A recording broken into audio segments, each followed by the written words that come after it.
সম্মানিত বন্ধুগণ, আসসালামু আলাইকুম। দূরে কাছে দেশে অথবা দেশে বাইরে থেকে কলিজার বন্ধুরা ঠিক এই মুহূর্তে যে যেখান থেকে বাস্তব জীবনের গল্প শোনার জন্য আমার সাথে জয়েন করেছেন, আমি আপন।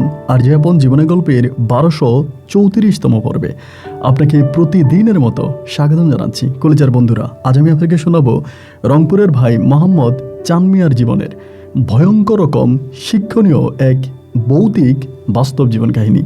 বন্ধুগণ, আজকের গল্পের টাইটেল ছোট্ট এক পাথর দিয়ে 1700 পরীর সঙ্গে শারীরিক সম্পর্ক করেন রংপুরের কবিরাজ চান মিয়া। এই গল্পটা আজ থেকে বহু বছর আগের একটা গল্প। চান মিয়ার বর্তমান বয়স প্রায় 70-এর কাছাকাছি। আপনি শুনলে অবাক হয়ে যাবেন যে আমি এই চান মিয়া কবিরাজের মানে পাথর কবিরাজের গল্পটা অনেক আগে আমার মায়ের মুখে একবার শুনেছিলাম। শোনার কারণ হচ্ছে আমার ছোট পুপু তার মেয়েকে নিয়ে, তার বড় মেয়েকে নিয়ে একবার এই চান মিয়া পাথর কবিরাজের কাছে নিয়ে গিয়েছিল রংপুরে। তা আমি যখন এই গল্পটা পেয়েছিলাম, আমার আম্মুর সাথে কথা বলি এবং বলার পরে মা আমাকে বলে, হ্যাঁ, আমার ছোট পুপু আমার পুপাতো বোনকে নিয়ে ওই পাথর কবিরাজের কাছে গিয়েছে। আমি পুপুর সাথে কথা বলি এবং বিষয়টা আমি শিওর হয়ে আসলেই পুপু তার মেয়েকে নিয়ে এই পাথর কবিরাজের কাছে একবার গিয়েছিল রংপুরে। এবং সেখানে আমার পুপাতো বোনের একটা রোগ ছিল, সেটা ছিল হাঁপানি রোগ। মানে জন্ম থেকে তার হাঁপানি রোগটা ছিল, কিন্তু এই পাথর চিকিৎসাটা নেওয়ার পরে আমার ফুফাতো বোনের আলহামদুলিল্লাহ ওই রোগটা ভালো হয়ে যায়। সে এখন অনেক বড় হয়ে গেছে, তার বাচ্চা কাচ্চাও আছে। তো আমি এই গল্পটা শুনি এবং আমার পুপুর সাথে মিলিয়ে দেখলাম যে আসলেই চান মিয়ার জীবনে উত্থান পতনটা এমনভাবে হয়েছে যেটা প্রতিটা মানুষের জীবনে একটা চরম শিক্ষা হয়ে থাকবে। তাই সবাইকে অনুরোধ করবো, শুরু থেকে শেষ পর্যন্ত রংপুরের ভাই কবিরাজ চান মিয়ার জীবনের বাস্তব গল্পটা আপনারা প্রত্যেকে আমার মুখে শুনবেন এবং গল্প শেষে চান মিয়াকে আপনার মতো করে একটা মন্তব্য কমেন্ট বক্সে লিখবেন। ধন্যবাদ সবাইকে। সুপ্রিয় বন্ধুগণ, আসসালামু আলাইকুম। আমার নাম মোহাম্মদ চান মিয়া, আমার বাড়ি রংপুর। বন্ধুরা, আমি আমার জীবনের গল্পটা শুরু করার শুরুতে আপনাদেরকে আমার পরিবারের বিষয়ে জানিয়ে রাখি। আমার পরিবারে আমি আছি, আমার বাবা আছে, মা আছে, রয়েছে আমার দাদা দাদি সহ আমার ছোট 3টা বোন। আমার রয়েছে পরিবারে আমার কাকা ফুফি।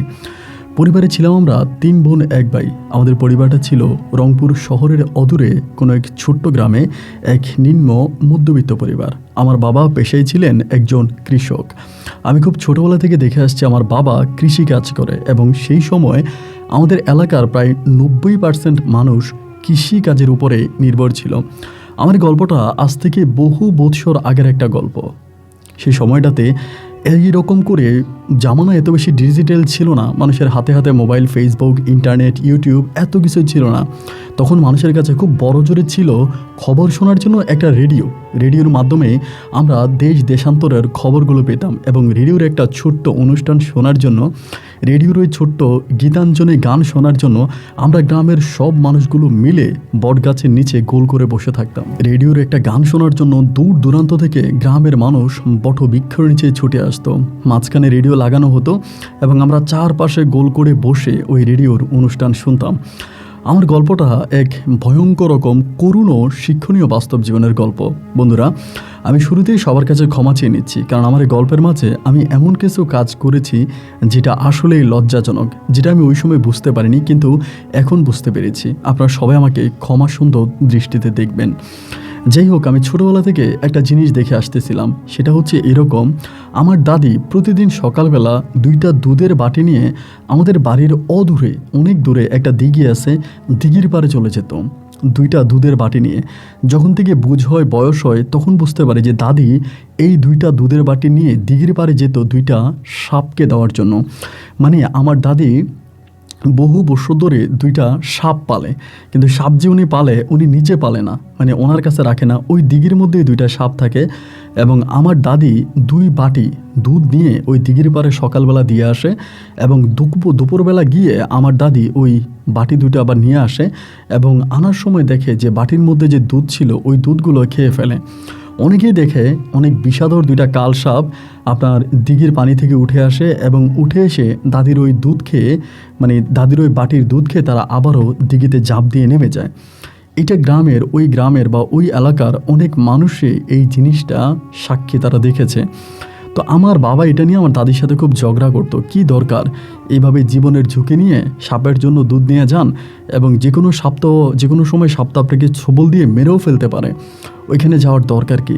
দাদি আমাকে বলে, এই সাপগুলো কখনো আমাদেরকে মারবে না, এরা কখনোই আমাদেরকে মারবে না, এরা পারলে আমাদেরকে জীবন দিবে, আমাদের জীবন নেবে না, এরকম করে দাদি আমাকে বলতো। তো ছোটোবেলা থেকে দেখে আসতাম যে দাদি এই সাপের বাটি নিয়ে, মানে এই বাটি নিয়ে যাইতো, দুধের বাটি নিয়ে যাইতো সাপের জন্য। এগুলো দেখতে দেখতে ছোটোবেলা থেকে আমি আস্তে আস্তে করে বড় হই, এবং মোটামুটি একটু বড় হবার পরে একটা পর্যায়ে দাদি আমাকে নিজে বলতো যে চানমিয়া, তুই আমার সাথে চল, আমি দুধের বাটি নিব সাপের জন্য। এক সময় আমি নিজেই আমার দাদির সাথে মানে সাপকে দুধ খাওয়ানোর জন্য আমার দাদির সাথে আমি যেতাম। প্রথম অনেকটা ভয় লাগতো। প্রথমে যখন যেতাম খুব ভয় লাগতো যে সাপে যদি ছোবল দিয়ে ফেলে, কামড় দিয়ে ফেলে। এই জন্য আমি দিঘির পাড়ে দাঁড়িয়ে থাকতাম। আমার দাদি অনেক সময় দেখা যেত যে দুধের বাটি দেওয়ার পরে কিছুক্ষণ ওখানে দাঁড়িয়ে অপেক্ষা করতো, দিঘির পাড়ে অপেক্ষা করতো, এবং সাপগুলোও দিঘি থেকে উঠে আসতো, উঠে এসে দুধ খেয়ে তারা আবারও দিঘিতে নেমে যেত। এরকম অনেক দিন আমি নিজেও দেখেছি, আমার দাদিও দেখেছে। এরকম করতে করতে আমি মোটামুটি অনেকটাই বড় হয়ে যাই। অনেক বড় হয়ে যায়, আমার বয়স তখন প্রায় 17 থেকে 18 বছরের কাছাকাছি। ওই মুহূর্তে আমি আমার বাবার সাথে ধানি জমিতে কাজ করি, কৃষি কাজ করি, ফসল ফলাই এবং সেটা বিক্রি করি, আমরা নিজেরা খাই। এভাবেই তখন চলে আসতেছিলাম। তবে ওই সময়টাতে ভাই এখনকার সময়ের মতো এত অভাব অনটন ছিল না। অভাব ছিল ঠিক আছে, কিন্তু মানুষে এতটা হিংসা বিদ্বেষ এতটা খারাপ ছিল না। পরস্পরের প্রতি অনেক প্রেম ভালোবাসা ছিল। একের বিপদে 10 এগিয়ে আসতো। একটা মানুষ বিপদে পড়লে 10 জন তাকে সাহায্য করার জন্য উৎপেতে থাকতো, এমন একটা অবস্থা ছিল। মানুষে ছিল প্রেম, মানুষে ছিল গভীর ভালোবাসা। আমি ওই সময়ে আমার যৌবন কাটে এবং ওই সময় আমার এই ঘটনাগুলো ঘটে। তো একটা পর্যায়ে হলো কি, এরকম করতে করতে আমার দাদি তখন, আমার বয়স যখন 17-18 বছর, ওই সময় আমার দাদি অনেকটা অসুস্থ হয়ে পড়ে। মানে অনেকটা অসুস্থ হয়ে পড়ে, আগের মতো করে দুধের বাটি নিয়ে আর দিঘির পাড়ে যেতে পারে না। দুধের বাটি নিয়ে দিঘির পাড়ে যেতে পারে না, দাদি অনেকটা অসুস্থ হয়ে পড়ে। ওই মুহূর্তে দাদি একদিন আমারে বললো, চানমিয়া, তোর বাবা তো আর এই বিষয়টা পছন্দ করে না, বা এই বিষয়টা নিয়ে তোর কাকারও আমার সাথে দ্বন্দ্ব, তোর পুপুরও আমার সাথে দ্বন্দ্ব, তাই তোরে আমি এই দায়িত্বটা দিয়ে গেলাম। যদি আমি মরে যাই তাহলে তুই কিন্তু সবসময় মানে এই দুধের বাটি নিয়ে 2টা সাপের দুধ খাওয়াইবি, সবসময় তুই 2টা সাপের নিয়ে দুধ খাওয়াবি যদি আমি কখনো মরেও যাই। তো দাদি এটা বললো, বলার পরে এরপরে থেকে আমি নিজেই দুধ নিয়ে যাইতাম। সকালবেলা বাটি 2টা করে দুধ নিয়ে যাইতাম, গিয়ে দিঘির পারে আমি বাটিগুলো রেখে আসতাম, এবং সাপ 2টা উঠে আসতো, তারা এসে দুধ খেয়ে আবার দিঘিতে নেমে যেত। তো এরকম করতে করতে একটা পর্যায়ে আমার দাদি এন্তেকাল করে, আমার দাদি মারা যায়।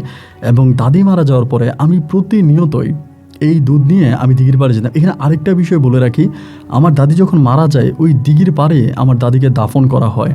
তো আমি কখনো দেখি নাই, আমি লোকের মুখে শুনেছিলাম, ওখানকার অনেক লোকেরাই বলেছে 2টা সাপ নাকি বেশিরভাগ সময় আমার দাদির কবরের পাশে গিয়ে শুয়ে থাকতো। এরকম অনেকেই দেখছে, যারা দেখে আমাকে বলেছিল। তো আমি মনে করতাম সাপ 2টা মনে হয় ওই 2টা সাপই হবে যে সাপকে আমি এবং দাদি দুজনেই দুধ খাওয়াইতাম।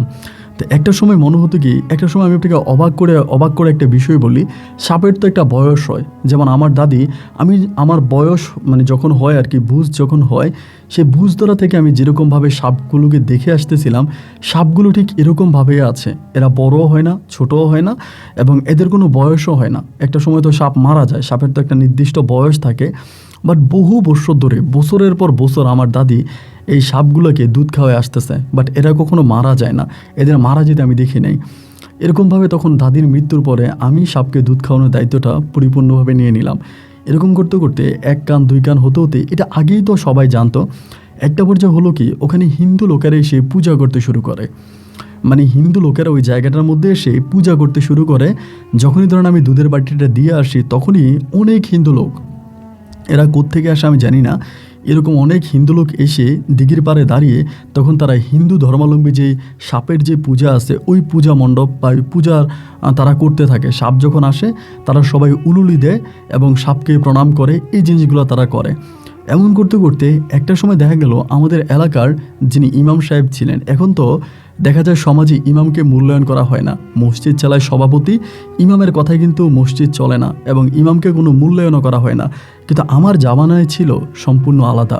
ওই সময় মসজিদের ইমাম যা বলতো তাই হতো, ইমাম ব্যতীত কোনো দরবার হতো না। প্রতিটা দরবারে ইমামের উপস্থিতি থাকতে হবে, ইমাম উপস্থিত থেকে ওই ইমাম হচ্ছে রায় দিবে, দরবারে ইমাম করবে। এখন তো আর কোনো দরবারে ইমামকে পাওয়া যায় না, কোনো বিচারে ইমামকে পাওয়া যায় না। ওই সময়টাতে ইমাম হচ্ছে প্রতিটা অপরাধের বিচার করবে, তিনিই হচ্ছে বিচার করে যে শাস্তি পায় তাকে পরিপূর্ণ শাস্তি দেবে।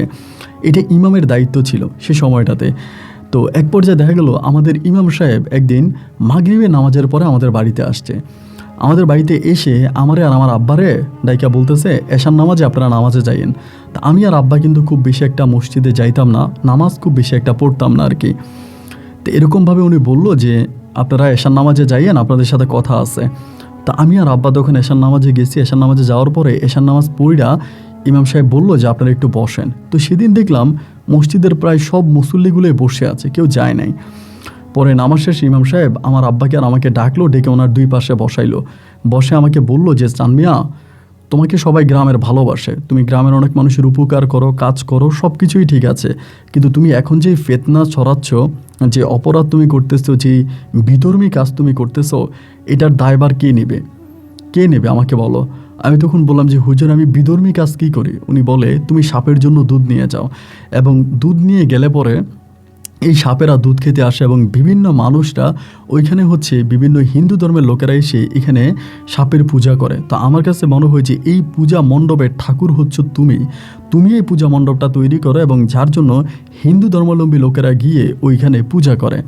একজন ইমাম হিসাবে, একজন দল নেতা হিসাবে, গ্রামের প্রতিনিধি হিসাবে এইটা আমার কাছে ভালো লাগলো না। আমি তোমাকে অনুরোধ করব, তোমার বাবার সামনেই তোমাকে বললি যে কালকে থেকে তুমি এই কাজটা আর করবা না, তুমি ওখানে আর দুধ নিয়ে যাবা না। পরে আমি ইমামকে বললাম যে আপনি যে আমাকে দুধ নিয়ে যেতে মানা করতেছেন, তো আমার তো এরকম সমস্যা হইতেছে, আমি যদি দুধ নিয়ে না যাই, আমার দাদি আমাকে একটা দায়িত্ব দিয়েছিল, মরণকালে দাদির দায়িত্ব ছিল, এবং আমি এই দায়িত্ব পালন করতেছি। আমি তো এটা না করে থাকতে পারবো না, যেটা আমার দাদির মরণকালে দাদি আমাকে বলে গেছিল। ইমাম সাহেব বলল, ঠিক আছে, তোমার দাদি যদি এটা বলে যায় তুমি এটা করো, তবে ওখানকার কোনো লোক পূজা করতে আসতে পারবে না। যদি কোনো লোক ওখানে পূজা করতে আসে, তবে এটার জন্য দায়ী তুমি হবা,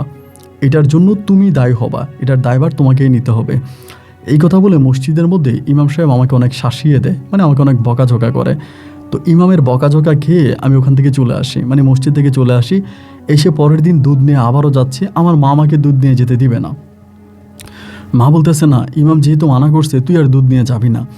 মা আমাকে ওই দিন দুধ দিতে দিল না, এবং পরের দিন, মানে যেদিন মা আমাকে দুধ দিতে দিল না, এই প্রথম আমি সাপের জন্য দুধ নিয়ে গেলাম না, এই প্রথম। কিন্তু সেদিন রাতে আমি ভয়ঙ্কর একটা স্বপ্ন দেখি। স্বপ্নটা হচ্ছে এরকম, আমি স্বপ্ন দেখি যে সাপ দুইটা এসে আমার কাছে দুধ চাইতেছে, মানে এরকমভাবে আমার পায়ের কাছে এসে আমাকে ঠোপর মারতেছে দুধের জন্য, মানে এরকম ঠোপর মারতেছে আমার পায়ের কাছে এসে। আমি সারাটা রাত ঘুমাইতে পারি নাই এই সাপের অত্যাচারে। সকালবেলা ঘুম থেকে উঠে আমি তখন ফজরের নামাজ পড়ি নাই, দিনের আলো ফুটছে যখন, তখন আমি ইমাম সাহেবের মসজিদের দিকে যাচ্ছিলাম। তো মসজিদে যাচ্ছিলাম এই কারণে যে আমি মসজিদে গিয়ে ইমাম সাহেবকে এটা জানাবো যে আপনি যে আমাকে দুধ দিতে মানা করছেন, আর আমার মাও আমাকে দুধ নিয়ে যেতে দেয় নাই, তার প্রতিফলে গতকালকে রাতে আমার সাথে এটা হয়েছে, এবং আমার পা দুইটা কিন্তু ফুলে আছে, দুইটা পা কিন্তু একদম ফুলে গেছে, মোটা হয়ে গেছে। এবং আমি তখন ইমাম সাহেবের কাছে গেলাম। ওই মুহূর্তে ইমাম সাহেব, আমাদের এলাকার অনেক বাচ্চা কাচ্চা আছে, ওদেরকে কোরআন পড়াচ্ছে, ওদেরকে কোরআন শরীফ পড়াইতেছে। ওই জায়গায় আমি তখন ইমামের কাছে গেলাম, গিয়ে ইমাম সাহেবকে সালাম দিলাম। সালাম দিয়ে বললাম যে হুজুর, এই ঘটনা সব কিছু ওনাকে বলছি। বলার পরে তিনি আমাকে বলল যে দেখো, এটা তোমার মনের ভুলও হতে পারে। আমি বললাম, না, যদি মনের ভুল হবে তাহলে আপনি আমার পা দুইটা দেখেন, আমার পা দুইটা ফুলে একদম কলা গাছের মতো মোটা হয়ে গেছে, এমন একটা অবস্থা। পরে তিনি আমাকে বলল যে আসলেই তো তোমার পা দুইটা তো একদম ফুলে গেছে, আচ্ছা ঠিক আছে, তাবিজ পরা কিন্তু হারাম, এটা শিরিক। এরপরও আমি তোমাকে একটা তাবিজ দিই, তবে এটা বেশি দিন ব্যবহার করবা না, খুলে ফেলবা। এই বলে ইমাম সাহেব করলো কি, আমার বাম হাতে একটা তাবিজ বেঁধে দিল। এই প্রথম আমার বাম হাতে একটা তাবিজ বেঁধে দিল, এবং তাবিজ বেঁধে দেওয়ার পরে এরপর থেকে আমি আর দুধ নিয়ে যাইতাম না দিঘির পাড়ে, আর মানে সাপের জন্য দুধ নিতাম না। এবং এই যে একটা সমস্যা আমার হতো রাতের বেলা, এটাও আর কিন্তু হতো না। এবং ওই সময় হিন্দু সম্প্রদায়ের অনেক মানুষরা দিঘির পাড়ে দুধ নিয়ে আসতো, তারা কলসি ভরে দুধ নিয়ে আসতো, এবং দুধ নিয়ে এসে তারা দিঘির পাড়ে রেখে দিত। কিন্তু এই দুইটা সাপ আর উঠে ওখান থেকে দুধ খেত না, মানে ওনারা দিনের পর দিন, রাতের পর রাত ওখানে দুধ রেখে দিত, কিন্তু সাপ দুইটা উঠতো না। বাট আমার ওই দাদির বাটি করে দুধ দিলেই পরে সাপেরা উঠে দুধ খাইতো। এরকম করে তখন ওরা অনেকেই দুধ দেয়, সবাই আমাকে বলে তুমি আসো, আমাকে মানে ডাকে দিঘির পারে। বাট আমার মা আর আমাকে ওইদিকে যেতে দেয় না, মানে মা খুব কঠিনভাবে রেখে যায় যে আমি ওখানে যেতে পারবো না। যাই হোক, এমন করে সময়গুলো কাটতে কাটতে এক পর্যায়ে পরিবারের মানুষরা সিদ্ধান্ত নিল যে আমাকে বিয়ে করাই দিবে। আমাকে বিয়ে করানোর জন্য তারা এদিক সেদিক মেয়ে খোঁজাখুঁজি করতেছে, এমন করতে করতে আমার পরিবারের মানুষরা মিলে তখন আমাকে বিয়ে করাই দিল, এবং বিয়ে করালো হনুফা নামের এক মেয়েকে আমাকে তখন বিয়ে করাইলো আমাদের পার্শ্ববর্তী গ্রামের। সেই সময়ের বিয়েগুলো অনেক আনন্দমুখর ছিল ভাই। আমাদের পালকি করে নিয়ে গেছিলো, পালকি করে বউ নিয়ে আমি ফিরে আসছিলাম। এখনকার হয়তো ডাকডোল বাজে, অনেক মিউজিক বাজে, কিন্তু ওই সময় বিয়ের মতো এত আমেজ, এত আনন্দ এখনকার বিয়েতে আসলেই হয় না। যাই হোক, আমাকে তখন নিয়ে যায়, এবং নিয়ে যাওয়ার পরে আমি বধূ বেশে হনুফাকে বউ সাজিয়ে আমি আমার বাড়িতে নিয়ে আসি। নিয়ে আসলে পরে হনুফার সাথে আমার যেদিন বাসর হয়, ওই দিনে হনুফা আমার এই কথাটা জিজ্ঞেস করে। যেদিন আমার হনুফার সাথে বাসর ঘর হয়, ওই দিনে হনুফা আমাকে জিজ্ঞেস করে এই সাপের বিষয়গুলো, কারণ ও তো ওর গ্রাম থেকে জানতো। আর এখন তো ধরেন একটা মেয়ের সাথে চাইলে প্রেম করা যায়, কথা বলা যায়, মোবাইলে মেসেজ করে কেমনে কেমনে দেখে অনেক কিছুই হয়। ওই সময় বিয়ে শাদিগুলো হতো এরকম হইতো যে বউকে প্রথম দেখা হইতো বাসর করে, মুরব্বীরা যাইতো, মুরব্বীরা গিয়ে বিয়ে শাদি ঠিক করে আসতো, এবং ছেলে গিয়ে বিয়ে করে বউ নিয়ে আসতো, বউকে প্রথম দেখতো বাসর করে। এইরকম অনেক ঘটনা আছে। তাই এরপরও হনুফা বাসর করে জিজ্ঞেস করে যে তুমি নাকি এরকম তোমার দাদি 2টা সাপের দুধ দিত, তুমিও দিতা, আমার এই গল্পটা বলো বাসর করে। আমি বললাম গল্পটা তো কীরকম, ইমাম সাহেব মানা করলো, এরপর আমার মাও মানা করলো, এরপর থেকে তো আমি আর সাপের দুধ দিই না। ওইখান থেকেই বিষয়টা অফ হয়ে গেছে, বন্ধ হয়ে গেছে। ও তখন আমাকে বলতেছে তাই সাপের দুধ দিলে সমস্যা কী হইতো, তুমি দিলা না কেন? আমাকে তখন এটা বলে। আমি বললাম যে না, বাদ দাও, সাপের দুধ দিতে যেহেতু সবাই মানা করছে আমি আর দিই না। আমি তখন কিন্তু তাবিজটা ব্যবহার করি। এরকম করে 1 দিন 2 দিন 3 দিন কাটতেছে। হনুফারে আমি বিয়ে করছি, এবং বিয়ে করে আমি হনুফার সাথে খুব ভালো করে সংসার করি। ওই সময়তে মাঠের মধ্যে গম চাষ হইতো, বেশিরভাগে গম হইতো। গমের চাষাবাদ করতাম, আলু লাগাইতাম, সবজি লাগাইতাম, বিভিন্ন ধরনের শাক সবজি লাগাইতাম। এই মাঠে ঘাটে কৃষকের যে কাজগুলো আছে ওই কাজগুলোই করতাম। ওইগুলোই করে তখন জীবিকা চলতো, পরিবার চলতো, সংসার চলতো। এমন করতে করতে একটা সময় দেখা গেল কি যে হনুফা আমারে বলতেছে আপনি তাবিজ পরে আছেন কেন? এটা প্রায় আমার বিয়ের 15-16 দিন পরে আমারে বলে আপনি তাবিজ পরে আছেন কেন, আপনি তাবিজ খুলে ফেলেন আমারে বলে। আমি বললাম না, আমি তাবিজ খুলবো না, আমার হুজুরে বলছে তাবিজ পরার জন্য, আমি তাবিজ খুলবো না। এই প্রথম 15-16 দিন পর আমাকে এই কথাটা বলে, এরপরও আমাকে আর এই কথাটা বলে না। এই কথাটা না বইলা আমাদের প্রায় বিয়ে হয়ে গেছে, প্রায় 1 বছর কেটে গেছে। 1 বছরের মাথায় হনুফার ঘরে কিন্তু কোনো সন্তান হয় নাই। সন্তান না হওয়ার পরে বিভিন্ন হুজুর কবিরাজের কাছে আমার মা হনুফাকে নিয়ে যায়, ডাক্তারের কাছে নিয়ে যায়। ওই সময় তো আসলে বেশিই ছিল কবিরাজের কাছে নিয়ে যাওয়া হইতো যে সন্তান কেন হচ্ছে না। কবিরাজে পানি পড়া, তাবিজ পড়া, এটা ওইটা অনেক কিছু দিত, কিন্তু মূলত সন্তান আর হইতোই না। এবং এরকম হইতে হইতে একটা সময় হনুফা প্রায় আমার বিয়ে 1.5 বছরের মাথায় আমারে বলতেছে যে আপনি একটা কাজ করেন, আপনার কাছে আমি একটা অনুরোধ করবো, রাতের বেলায় আপনার কাছে আমি একটা অনুরোধ করব, আপনি যদি আমার অনুরোধটা রাখেন। আমি বললাম যে ঠিক আছে, কি অনুরোধ তুমি আমারে বলো। ও আমারে বলে আপনার কাছে কি দুধের বাটিগুলো আছে যেগুলো দিয়ে আপনি সাপের আগে দুধ দিতেন? আমি বললাম হ্যাঁ আছে তো। বলে আপনি মানত করেন, নিয়ত করেন আল্লাহ যাতে আপনাকে একটা সন্তান দেয়, এইটা চিন্তা করে আপনি সাপের দুধ খাওয়ান, আপনি সাপের জন্য দুধ নিয়ে যান, আল্লাহ হয়তো আমাদেরকে সন্তান দিতে পারে। আমার হনুফা বউ আমারে বলতেছে। আমি তখন বললাম হনুফা এটা তো আমি পুরো নিষেধ করেছি, এটা তো আমি এখন করি না, আমার মাও মানা করছে, ইমাম সাহেবও মানা করছে, তা এটা আমি করবো কেন? ও আমারে বলে আমার মন বলতেছে কেন জানি যদি আপনি এই কাজটা করেন তাহলে আমার মনে হয় সন্তান হবে, এই সাপগুলার কারণে মনে হয় আমার সন্তান হয় না, আপনি আমার এই অনুরোধটা রাখেন। রাতে আমাদের জড়ায় ধরছে। আমি বললাম যে ঠিক আছে, আমি তোমার কথা মানলাম, তোমার কথা আমি রাখবো, যেহেতু তোমাকে আমি বিয়ে করছি, তুমি আমার বিবাহিতা বউ, কিন্তু আমি এটা দিনের বেলায় করতে পারবো না। ঠিক আছে, আমি রাত্র হলে রাতের অন্ধকারে গিয়ে ওইখানে আমি বাটি ভরে দুধ দিয়ে আসবো, দিনের বেলায় পারবো না। ও আমাকে বলে ঠিক আছে তাহলে রাতের বেলায় করেন, দিনের বেলায় করেন না। এরপরে হলো কি রাতের বেলায় আমি তখন এই প্রথম, গ্রামের মানুষ তো ধরুন সন্ধ্যা রাতে ঘুমিয়ে যেত, রাত্রে 8টা-9টা বাজে বা 10টা বাজে গ্রামগঞ্জের মানুষকে আর পাওয়া যেত না, রাস্তাঘাটে মানুষ থাকতো না, একেবারে শুনশান নীরব হয়ে থাকতো রাস্তাঘাট। তো হলো কি আমি তখন দুধের বাটি নিয়ে রাতের বেলায় গেলাম ওই দিঘির পাড়ে সাপের দুধ দেওয়ার জন্য। দিঘির পাড়ে আমি যখন গেলাম, গিয়ে আমি তখন সাপের দুধ দিলাম, দুধ দিয়ে আমি চলে আসছি। এবং পরের দিন সকালবেলা ভোরে গেছি, মানুষ ঘুম থেকে ওঠার আগে, ফজরের আগে যেয়ে দেখি দুধের বাটি 2টা একদম খালি। এখন আসলেই কি সাপে খাইছে না অন্য কোনো প্রাণী খেয়ে ফেলছে ওইটা জানি না, কিন্তু বাটি 2টা একদম খালি। এর পরের দিন একইভাবে আমি আবারও আপনার 2টা বাটিতে করে দুধ নিয়ে আমি আবারও ওই দিঘির পাড়ে গেছি, পরের রাতে। হ্যাঁ, ওই রাতেও গিয়ে আসছি। যাওয়ার পরে আমি হুনুফারে বলতেছি দুধ কিন্তু সকালবেলা গেলে দেখি যে বাটি খালি, আমি বাটি নিয়ে আসি। তা হুনুফারে আমি বলি, হুনুফা এই যে আমি দুধ নিয়ে যাচ্ছি, দিঘির পাড়ে দুধ দিতেছি, এখন কি এটা সাপে খায় না অন্য কোনো প্রাণী খেয়ে ফেলে, আমি এটা বুঝবো কেমন করে? মানে আমি তো এটা বুঝতে পারবো না কি সাপে খায় না অন্য কোনো প্রাণীতে খেয়ে ফেলে দুধটা, আর দুধটা কিসে খায়, আর দুধ কিন্তু থাকে না।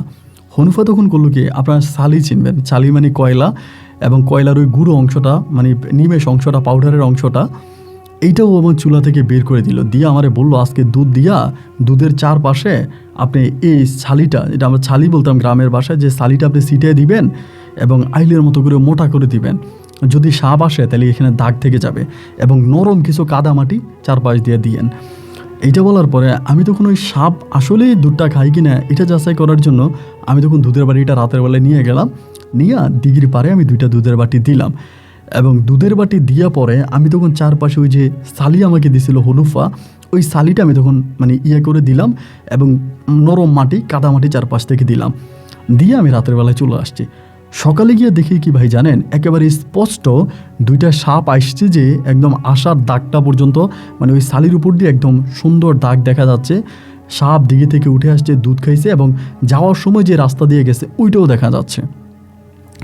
তখন আমি হুনুফারে বললাম যে হুনুফা, তাই তোমার কথা তো ঠিকই আছে, এখন তো আমি দেখলাম যে আসলে এই সাপেরাই দুধ খাইতে আছে, কারণ আমি এরকম চিহ্ন পাইছি, ওই চিহ্ন আমি পাইছি দিঘির পারে। হনুফা আমারে বলল যে ঠিক আছে তাইলে খাক, দেখা যাক কী হয়। এই ঘটনার প্রায় 1.5 মাসের মাথায় আপনি শুনলে অবাক হয়ে যাবেন যে আমার হনুফা বলল তার যে মাসিক আছে এটা বন্ধ হয়ে গেছে, মানে ও বাচ্চা কনসেপ্ট করে ফেলছে, পেটে বাবু আসছে। এইটা শোনার পরে তো আমি খুশিতে আত্মহারা, কিরে তার মানে তো এই সাপের মাঝে ক্ষমতা আছে, এই সাপের মাঝে ক্ষমতা আছে, নাইলে আমার এটা হইল কেন। এরপরে আমি প্রতি রাতে গিয়ে সাপের দুধ দিয়ে আসতাম, কিন্তু কাউরে বলতাম না, এবং এইটা শুধু আমি আর হনুফা ছাড়া আর কেউই জানতো না। আমার মা, আমার বাবা অথবা আমার অন্য পরিবারের মানুষরা, আমি কাউকে এই বিষয়টা বলতাম না, শুধু গোপনে গোপনে যাইতাম, গিয়া সাপের দুধ দিয়ে আসতাম, এবং আসার সময় দুধের বাটিটা নিয়ে আসতাম। এরকমভাবেই তখন সময়গুলো কাটতে কাটতে একটা পর্যায়ে আমার হনুফার ঘরে আমার একটা মেয়ের সন্তান হয়, এবং আমার মেয়েটা দিক দিয়ে অনেক সুন্দর হয়, এবং মেয়েটা হওয়ার পরে আমার বাবা তখন আর কাজকাম করতে পারে না, বাবা যে মাঠে ঘাটে কাজকাম করতো ওইটাও করতে পারে না, এবং আমার যে ছোট 3টা বোন ছিল ওই বোনগুলোর বিয়ে দিতে গিয়ে আমাদের জায়গা সম্পত্তিও প্রায় সব শেষ। এখন বিটা ছাড়া, আমাদের ঘর বিটা ছাড়া আর কোনো রকমের জায়গা সম্পত্তি নাই। তো দেখা যায় মাঠের মধ্যে আমার অন্যের জমিতে কাজ করা লাগে, আমি মানুষের ফসলি জমিতে কাজ করি, আমার নিজের যে জমি জমাগুলো ছিল এগুলো সবই বিক্রি করে দিছি, এই সব কিছু বিক্রি করে দিছি, আমাদের আর কিছুই নেই, মানে সর্বশেষ আর কোনো কিছুই নেই। তখন পরিবারের প্রচণ্ড অভাব, এর অভাবের মাঝেও আমি ওই দুধের জন্য, মানে সাপের জন্য আমি দুধ নিয়ে যাই, এত অভাবে দুধ নিজেরা না খাইয়া ওই বাটি পরে সাপের জন্য দুধ নিয়ে যায়। দুধ নিয়ে গেলে পরে আমার বউ তখন আমার একদিন কি বলে জানেন, আমারে বলে যে সানমিয়া, তোমার তো আল্লাহ দিলে ওই সাপের অনুরোধে বা সাপের কারণে যদি তোমার 2টা সন্তান, মানে তোমার একটা সন্তান হয়ে থাকে, তাহলে এই সাপের মাঝে আরও ক্ষমতা আছে, তারা চাইলে তোমাকে আরও অনেক কিছু দিতে পারে, তুমি সাপের কাছে কিছু চাও। আর বউ আমারে বলে, আমি বললাম যে আমি মুসলমান, আমি মুসলিম, আমি সাপের কাছে কেন চাইবো, আমি চাইলে আল্লাহর কাছে চাইবো। তাই আমারে বলে তুমি যাও না, আমার বউ আমারে শিখাইতে, তুমি বলো সাপেরে, তুমি বলো যাতে তোমারে কিছু দেয়, সাপেরে তুমি বলো যাতে তোমারে কিছু দেয়। এরকম করে বউ আমারে বললে আমি যাইতাম, দুধ দিতাম, দিয়া সাপেরে বলতাম যে আমার তো অনেক অভাব, আমি তোদেরকে দুধ খাওয়াইতে পারি না, অনেক কষ্ট করে দুধ ম্যানেজ করে তোদেরকে খাওয়াই, যদি পারস আমার কিছু দিস যদি পারস। আমার বউ বলে এই সাপেদের কাছে নাকি স্বর্ণের মোহর থাকে, এবং তারা নাকি 7 রাজার দন পাহারা দেয়, এবং ওই সাপের মাঝে তো অলৌকিক কোনো ক্ষমতা আছে, তা না হলে তো আর আমার সন্তান হতো না। যেহেতু অলৌকিক ক্ষমতা আছে, এই জন্য বউ আমারে বলতেছে তুমি সাপের কাছে চাও, তুমি চাও যেন সাপ তোমারে কিছু একটা দেয়, তুমি সাপের কাছে চাও। এইরকম করে আমি প্রতিটা মুহূর্তে সাপের কাছে চাইয়া যাইতাম, আবার নামাজও পড়তাম। আমি যে শুধু সাপের কাছে যাইতাম তাও না, নামাজ রোজাও করতাম, নামাজও পড়তাম, আল্লাহর কাছেও বলতাম, সাপের কাছেও আমি যখন দুধ দিতে যেতাম তখন বলতাম যে তোদের উসিলায় যদি আমি কিছু একটা পাই। এরকম করতে করতে অমাবস্যা রাতের বেলায় ওই দিন আমার শরীরটা প্রচণ্ড ব্যথা করতেছিল, মানে আমার শরীরে একদম বিষ ব্যথা। আমি বউরে বললাম যে বউ, আজকে আমি দুধের বাটি নিয়ে যাব না, আজকে আমি সাপের দুধ দেব না। আমার বউ বলতেছে যাও, এতদিন যেহেতু একদিনও বন্ধ করো নাই, আজকেও বন্ধ করো না, যাও। আমি আমার বউরে বললাম যে সাপেরে খাওয়াইয়া লাভ কি, এই যে এত বছর ধরে দুধ খাওয়াইতেছি, কোনো লাভ তো পাইলাম না। বউ আমার বলে, কে বললো লাভ পায় নাই? এই যে আপনি কত ফুটফুটে একটা সন্তান পাইছেন। আমি বললাম, এটা কি সাপের কারণে পাইছি? বলো, হ, সাপের কারণেই পাইছেন, যান আপনি যান। মানে ও আমার ধাক্কায় আবারও পাঠায় দুধ নিয়ে। আমি ওই দিন দুধ দিয়ে আসি এবং দুধ দিয়ে সাপের কাছে একদম মানে দিঘির পাড়ে দাঁড়ায় দাঁড়ায় বইলে আসি, আমার কিছু একটা দিস, আমার কিছু একটা দিস। তা এই বলে আমি তখন চলে আসি। আসার পরে সকালবেলা ভোরে আমার বউ আমার আবার জাগায় দেয় যে যান যান যান, বাটি দুইটা নিয়ে আসেন। কারণ মানুষ যদি দেখে ফেলে, মানুষ দেখলে আবার ইমামরে বলে দিবে, লোকজনে জানাজানি হবে, আবার হিন্দু মানুষরা এখানে আসতে শুরু করবে। এখন তো আর হিন্দু মানুষরা আসে না, তাই যান। ওই দিন ভাই যাওয়ার পরে আমি দেখলাম কি, এই বাটির পাশে মানে যে দুইটা বাটির মাঝখানের মধ্যে একটা পাথর পড়ে আছে, একটা পাথর পড়ে আছে এবং ছোট্ট একটা পাথর, যেটা হীরার মতো, মানে হীরার টুকরা যেরকম হয় না, এরকম হীরার টুকরার মতো একটা পাথর দুইটা বাটির মাঝখানে। ওই বাটির কিন্তু দুধ কিন্তু খাইয়ে ফেলছে, দুধ খাওয়ানোর পরে এটা, পরে পাথরটা পাওয়ার পরে আমার কাছে এটা মনে হলো এটা হীরা। মানে আমি নিশ্চিত ছিলাম যে এটা কোনো হীরার টুকরা হবে, যেটা স্বর্ণের চেয়েও দামি হীরা। এবং আমি এটা নিলাম এবং নেওয়ার পরে খুশিতে, মানে একদম খুশিতে আত্মহার হয়ে আমার বউয়ের কাছে আসলাম। আইসা বউরে জড়াইতে বলতেছি, হুনুফা বেগম, আমরা তো বড়লোক হয়ে গেছি। ও হুনুফা বেগম, আমি তো বড়লোক হয়ে গেছি, আমার তো আর কোনো অভাব থাকবে না, আমার তো আর মানুষের জমিতে কাজ করতে হবে না, এবার তো আমার বিঘায় বিঘায় সম্পত্তি হবে, আমার কাজ কত মানুষ করবে, আমার তো আর কাজ করা লাগবে না। আমার বউ আমার বলে, আপনি শান্ত হন, কি হয়েছে আগে বলেন, আপনি সকালবেলা এরকম চিল্লেন না, এখনও মানুষ ঘুম থেকে উঠে নাই, কি হয়েছে আপনি আগে আমারে বলেন, আমি শুনি। আমি বললাম, হুনুফা এই ঘটনা। তো ওইটা আমি গামছার মধ্যে গিট্টি দিয়া পেঁচায় নিয়ে আসছিলাম, মানে ইয়ার পাড় থেকে, দিঘির পাড় থেকে। এটা আমি তখন গিট্টিগুলো আমার বউয়ের হাতে দিলাম, ভাই জল করতেছে, মানে একদম জ্বলতেছে। আমার বউ ধরে বলে, এটা তো হীরা। আমার বউ বলে, এটা তো হীরা। আমি বললাম, হ, এটা তো হীরা, আমি তো হীরার টুকরা পাইছি। বউ আমার বলে, দেখছো, তোমারে তো আমি বারবার বলছি এই সাপের মাঝে অনেক ক্ষমতা আছে, সাপে চাইলে অনেক কিছুই দিতে পারে, তো দেখছো তোমার একটা হীরার টুকরা দিছে, এখন তো তুমি বড়লোক।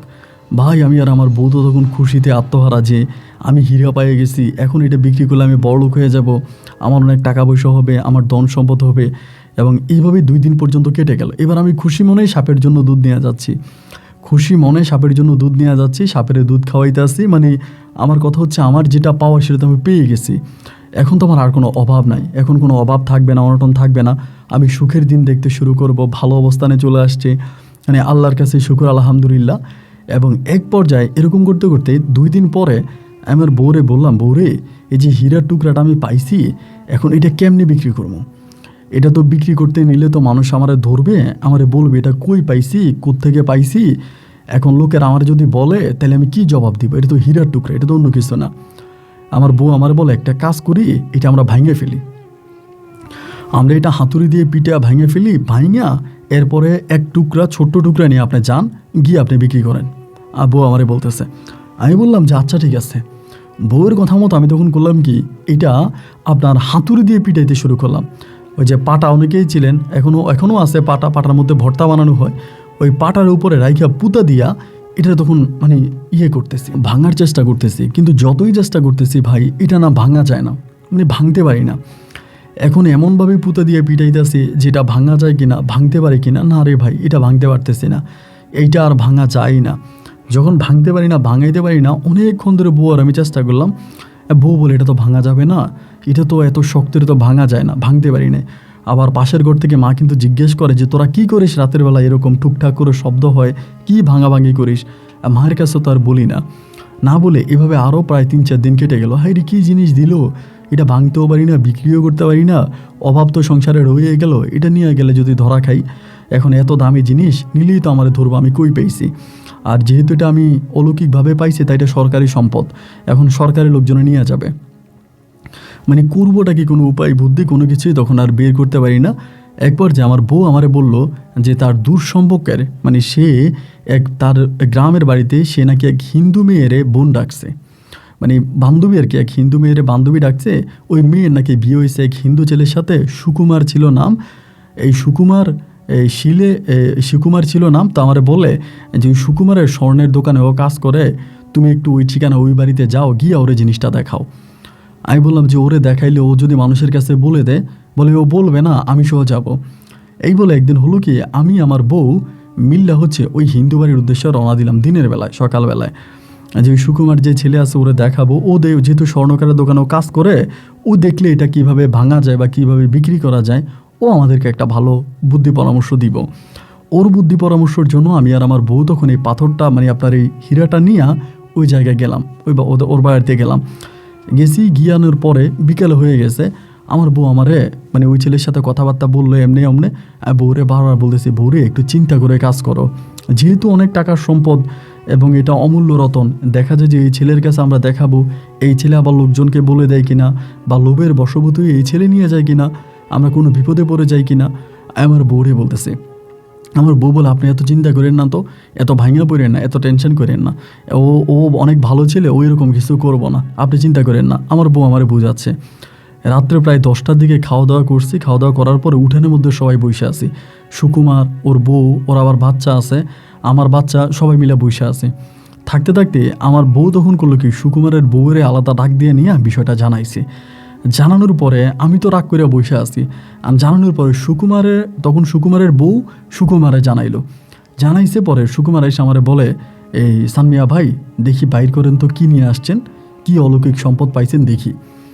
আমি তো তখনও বের করতেছি না, তখন আমি এটা আমার গামছার মধ্যে গিট্টি মেরে রাখছি, আমি বের করতেছি না। আমার বউ বলতেছে, আরে বের করেন না, বের করে ওরে একটু দেখান, ও একটু দেখুক, বের করেন না, বের করেন।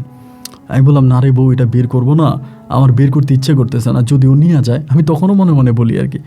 পরে এরকমভাবে ওরা বকাবাধ্য করতেছে। আমি একটা সময় খুইলা, রাতের বেলা আপনি চিন্তা করেন, যখন একেবারে গুটগুটে অন্ধকার রাত, তখন পর্যন্ত মনে হয় এটা থেকে আলো ছড়াইতে আছে, মানে চারদিকে মনে হয় আলো ছড়াইতেছে, এমন একটা অবস্থা। এইটা পাওয়ার পরে সুকুমার তখন বলতেছে, এটা তো হীরা, হাতে নিয়ে বলে এটা হীরা। আমি বললাম, কি বলো ভাই, এটা হীরা? বলে, হ, এটা হীরা। তো এখনই ওইটা পরীক্ষা করতে শুরু করে, মানে যেভাবে পরীক্ষা করা দরকার স্বর্ণের মতো করে ও পরীক্ষা করে, অনেকক্ষণ ধরে পরীক্ষা নিরীক্ষা করে। এবং পরীক্ষা নিরীক্ষার পরে ও বলতেছে যে, আমার বউ হনুফারে বলতেছে যে, হনুফা আফা, এটা তো হীরা না। আমার বউ বলে, তো হীরা না, এটা কি? বলে, কি এটা? আমি তো নিজেও বুঝি না, আমি তো নিজেও বুঝতেছি না জিনিসটা কি। এটা হীরাও না, এটা সোনাও না, এটা সোনাও না, রূপাও না, হীরাও না, এটা যে কি আমি বুঝি না। সারা রাত ভোর এটা নিয়ে ও রিসার্চ করে, ও এটা নিয়ে চেষ্টা করে এটা কী খুঁজে বের করার জন্য। সর্বোপরি ও বলে, এটা একটা পাথরের টুকরা।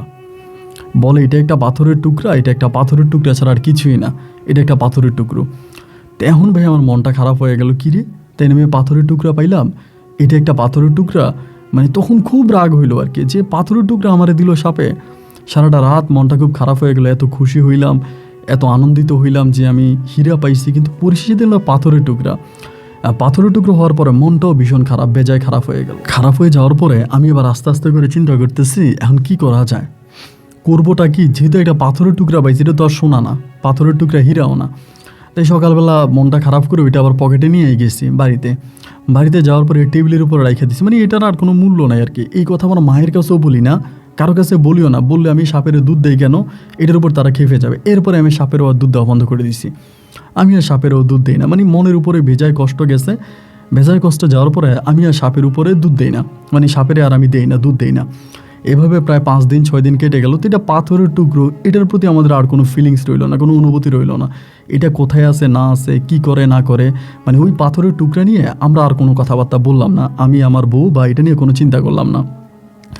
এমন করতে করতে আমার মেয়ে তখন মোটামুটি বসতে পারে। এটা ওই আমাদের টেবিলের মধ্যে পড়ে আছে, ঘরের এই জায়গায় ওই জায়গায় পড়ে থাকতো অমূল্য রতন হিসেবে আর কি, মানে অমূল্য। আর আমি কিন্তু আবার ধরেন আমার ওই সাপের জন্য দুধও নিতাম না, আর সাপের কোনো স্বপ্ন টপ্ন আমি রাতের বেলায় সাপের দেখতাম না, মানে আমি তখন ঠিক হয়ে যাই। তো এরকম করে আমার মেয়ে, আবার ছোটো মেয়ে তখন বসতে পারতো, বসে থাকা অবস্থায় ও তখন এটা নিয়ে নাড়াচাড়া করতো, এটা নিয়ে ও মাঝে মাঝে খেলতো, হাতে নিয়ে খেলতো। তো একবার হইলো কি, অনেক মানে এই ঘটনার প্রায় আপনার এই বৎসর দেড়েক পরে, পাথরটা পাওয়ার বৎসর দেড়েক পরে, ওই পাথরটা কিন্তু আমাদের ঘরের মধ্যেই আছে, এটা কিন্তু হারায় যায় না। অনেক কিছু হারায় যায়, পাথর কিন্তু হারায় না, এবং এটার মধ্যে কেউ দেখেও না। ওই আমার মেয়ে একদিন খেলতে খেলতে কী করে আমি জানি না, রাতের বেলায় আমার তখন প্রস্রাবে ধরে, এবং প্রস্রাবে ধরলে পরে কেউ বেয়াদবি নেবেন না, আমি শিক্ষার জন্য কথাগুলো বলতেছি, মানে ঘটনাটা বোঝানোর জন্য বলতেছি। আমি তখন প্রস্রাব করার জন্য ঘর থেকে বেরোই, মানে ওই সময় তো আসলে আপনার ওই পায়খানা করতাম আমরা বনের মধ্যে গিয়া, বিলের মধ্যে গিয়া পায়খানা করতাম। আর প্রস্রাব তো যেখানে সেখানে প্রস্রাব করতাম, প্রস্রাব কোনো স্পেসিফিক কোনো জায়গা ছিল না যে ওইখানে প্রস্রাব করব।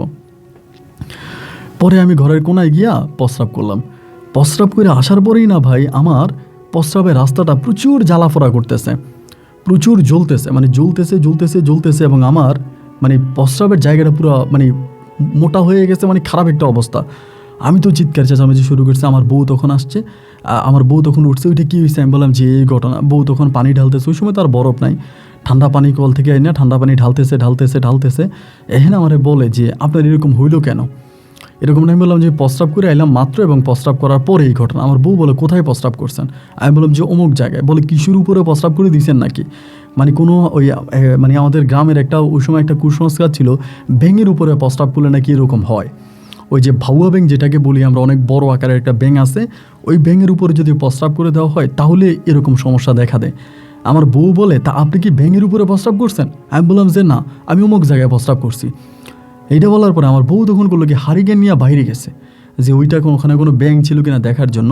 অ্যান্ড যাইয়ে দেখতেছে যে আমি যে জায়গাটায় প্রস্রাব করছি প্রস্রাব তো ওখানে আছে, এবং প্রস্রাবের মাঝখানে ওই পাথরটা পড়ে আছে। ওই যে পাথরটা বাদলে আমার মেয়ে মানে বিকেলবেলা খেলছিল, খেললে টেললা এটা ওইখানে ফালাইয়ে চলে আসছে। তো এইটার মধ্যে তখন প্রস্রাব। আমার বউ এটা হাত থেকে নিচে নিয়ে করলো কি, এটা মানে আমার বলতে স্যার আপনি তো ওই প্রস্রাব মানে পাথরটার মধ্যে প্রস্রাব করছেন। এইটা বলে আমার বউ তখন সোনার উপর পানি একসাথ কইরা এই পাথরটা তখন ধুইতেছে, মানে পাথরটা ভিজিয়ে রাখছে ওইখানে। তো ভিজিয়ে রাখা অবস্থায় আস্তে আস্তে আস্তে আস্তে করে আমার ব্যথাটা মানে শিনচিন শিনচিন করে ব্যথাটা কমতেছে। তাই আমার বউ আর বইসা আমাকে বলতেছে যে একটা জিনিস কি জানেন, এই পাথরটার মাঝে মনে হয় কোনো না কোনো একটা জিনিস আছে। এই পাথরটার মাঝে কোনো না কোনো একটা জিনিস আছে, যদি নাই থাকবে তাহলে এই পাথরে প্রস্রাব করার পরে আপনার অবস্থা এরকম হবে কেন? আপনার অবস্থা তো এরকম হওয়ার কথা না। এই পাথরটার মধ্যে মনে হয় কিছু না কিছু আছে। আমার বউ আমারে বলে। তাই আমি বললাম দূরও, পাথরের মধ্যে আর কি থাকবে, বাদ দাও তো, হয়তো আমার প্রস্রাবের অন্য কোনো সমস্যা ছিল। মানে আমি আমার বউকে এইসব কথা বলে এই জিনিসটা কাটাইয়ে গেলাম। এবং এরপরে ভাই কী হইলো আপনি শোনেন। এরপরে কয়েকদিন পরে, প্রায় 8-10 দিন পরে হঠাৎ করে আমার মেয়ের গায়ে পানসা উঠছে। পানসা হয়তো আপনার বসন্তের গোটা যেটাকে বলে আর কি, বসন্ত বিচি বলে, ওই বসন্ত বিচি উঠছে। হাইরে আমার মেয়ের পুরো শরীর পচে যাওয়ার মতো অবস্থায়। বসন্ত বিচি ভালো হওয়ার পরেও মানে আপনার ধরেন এই বসন্ত বিচি ভালো হয়ে গেছে, এরপর আমার মেয়ের শরীরের জায়গায় জায়গায় এরকম ফেটে গেছে। মানে আপনার অনেক খরা যখন হয়, বৃষ্টি হয় না, ফসলি জমি যেরকম ফেটে যায়, জমির মাঝখানে মাঝখানে ফেটে যায় না, এরকম করে আমার মেয়ের শরীরটা মনে হয় ফেটে গেছে। খুবই বাজে একটা অবস্থা, এবং আমি বুঝতে পারতেছিলাম না যে কী করব। আমার বউর আমি বলতেছি যেটা কেমনে হইলো। এখন যে আমার মেয়ের এই অবস্থা, আমার বউ তখন পাগলের মতো হয়ে গেছে। আয় হায়, এত কষ্টের পরে আল্লাহ আমাদেরকে একটা মেয়ে সন্তান দিল। এই ঘটনার পর আমার মেয়ের যখন এরকম হইলো ভাই, আমি আবারও আগের মতো দুধ দিতে শুরু করি।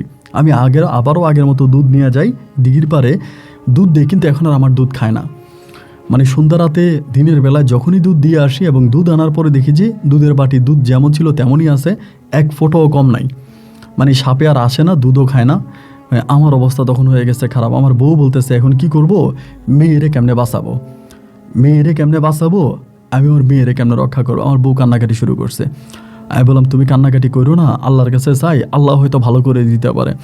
এই কান্নাকাটি করি, আর হুজুর কবিরাজ কোনো কিছুই বাদ রাখি নাই। বা এই জায়গায় ওই জায়গায় অনেক জায়গায় হুজুর কবিরাজ দেখাইতেছি, ডাক্তারের কাছে নিতে আসি, কিন্তু কোনো কাজ আমার মেয়ের হয় না। এবং এটা কী ধরনের রোগ, কী ধরনের সমস্যা, মানে যারা দেখে তারাই অবাক হয়ে যায়। তারাই বলে এরকম রোগের এর আগে তো এরকম কোনো রোগের খবর পাই নেই, বা এরকম কোনো রোগ তো এর আগে দেখি নেই। একটা মানুষের এরকম রোগ হয় কীভাবে, মানে রক্ত পড়তো শরীর থেকে। এক পর্যায়ে হলো কি, আমার বউ আমার একদিন রাতের বেলায় বলতেছে আপনার পাথরটা কই? পাথর তো আমার কাছে না, পাথর তো তোমার কাছে। আমার বউ পাথরটা রেখে দিয়েছিল আপনার পাতিলার মধ্যে। পরে আমার বলে পাথরটা বের করেন তো, দিয়ে পাথরটা দিয়ে কিছু করা যায় কিনা। আমার বউ বলে, এই বলে আমার বউ তখন করলো কি, সোনার উপর পানির মধ্যে পাথরটাকে ভিজাইলো। ভিজায় এই পাথরের পানিটা আমার মেয়ের শরীরে ছিটাই দিল। মানে পাথরের সোনার উপর পানিটা আমার মেয়ের শরীরে ছিটাই দিল। বিশ্বাস করবেন কি না ভাই জানি না, সকালবেলার মধ্যে মানে রাত কেটে যখন সকাল হলো, আমার মেয়ের মানে আগের মতো আর ব্যথা হইতেছে না, বা এরকম করে রক্ত বের হইতেছে না, পুঁজ বের হইতেছে না। মানে মোটামুটি মনে হয় যেন অনেকটা শুকিয়ে গেছে, এমন একটা অবস্থা, অনেকটা শুকিয়ে যাওয়ার মতো একটা অবস্থা। আমি তখন আমার বউরে বললাম যে বউরে, আমি তো বিষয়টা বুঝলাম না, এই যে মেয়ের অবস্থা ভালো হয়ে গেল। আমার বউ তখন করলো কি, যে তাইলে মনে এটা করলে আমার মেয়ে ভালো হইব। এবার আমার বউ সকালে বিকালে 3-4 বার করে এই সোনার উপর পানির মধ্যে পাথরটা ভিজে, এবং পাথরটা ভিজে ওই পাথরটার পানিটা আমার মেয়ের গায়ে ছিটাইতে শুরু করে। মেয়ের গায়ে ছিটাইতে আসে, এবং ছিটানোর অল্প কয়েকদিনের মাথায় আমার মেয়ের শরীর একেবারে আবারও তেলতেলে হয়ে গেছে, আবারও আগের মতো হয়ে গেছে। মানে আর কোনো ব্যথা নেই, এবং এই যে দাগগুলো ছিল দাগগুলো পর্যন্ত আস্তে আস্তে চলে যাচ্ছে। মানে এইরকম ক্ষমতা, এইরকম অলৌকিক ঘটনা আমার কাছে মনে হয় যে যেটা মানুষ কখনো স্বপ্নেও চিন্তা করবে না, কেউ কখনো স্বপ্নেও ভাবতে পারবে না যে এইরকম ঘটনাও ঘটতে পারে, এরকম ঘটনাও ঘটতে পারে, এরকম চিন্তা কখনো কারো মাথায় আসবে না। এইবার একটা পর্যায়ে আমার বউ বলতেছে এই পাথরের মধ্যে তাইলে অলৌকিক ক্ষমতা আছে, এই পাথর অলৌকিক ক্ষমতা আছে, আমরা এই পাথর দিয়া মানুষকে চিকিৎসা করব। আমার বউ আমারে বলতেছে যেহেতু আমার মেয়ে ভালো হইল, আমার মেয়ের এরকম সমস্যা আল্লাহ ভালো করে দিল, তাইলে এই পাথরের পানির মধ্যে কিছু না কিছু আছে, আমরা এই পাথরের পানি দিয়ে মানুষের চিকিৎসা করব। এর কিছুদিন পরে আমার শাশুড়ি মানে আমার হনুফার মায়ের হচ্ছে আপনার পা ভেঙে গেছে, এরকম মানে পুকুর থেকে ওঠার সময় পরে পা ভেঙে গেছে। আমার বউ করলো কি এই পাথরের পানিটা মানে পাথরের পানি নিয়ে আমার শ্বশুরে দিল, দিয়া বললো আব্বা আপনি পায়ের মধ্যে এটা মেসেজ করেন। এই 17-18 দিন মেসেজ করার পরেই না আমার শাশুড়ির ভাঙা পায়ের ব্যথা ভালো হয়ে গেছে। অবাক করা ঘটনা।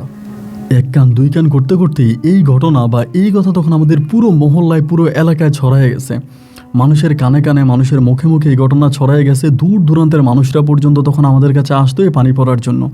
পানি পড়া বলতো কি আমার বউ একটা কলসির মধ্যে এটার মানে পানি এই ইয়াটা আপনার এই কী বলে একটু সোনা একটু রূপা আর এই পাথরটা এই একটা কলসির মধ্যে রাখতো। ধরেন যে রোগের জন্য আসতো, যে রোগের জন্য আসতো আমার বউ শুধু এই পানিটা আমারে বলতো, আমি শুধু পানিটা নিতাম, পানিটা নিয়ে ধরেন আপনার মানুষের যেই জিনিস নিয়ে আসতো ওটার মধ্যে পানিটা ঢেলে দিতাম, যে কোনো রোগ হোক। যদি শরীরে কোনো বিচি ওঠে, শরীরের কোনো সমস্যা হয়, শরীরে যেটা দেখা যায় ওই জায়গাটার মধ্যে পানিটা ছিটিয়ে দিবেন বিসমিল্লাহ বলে।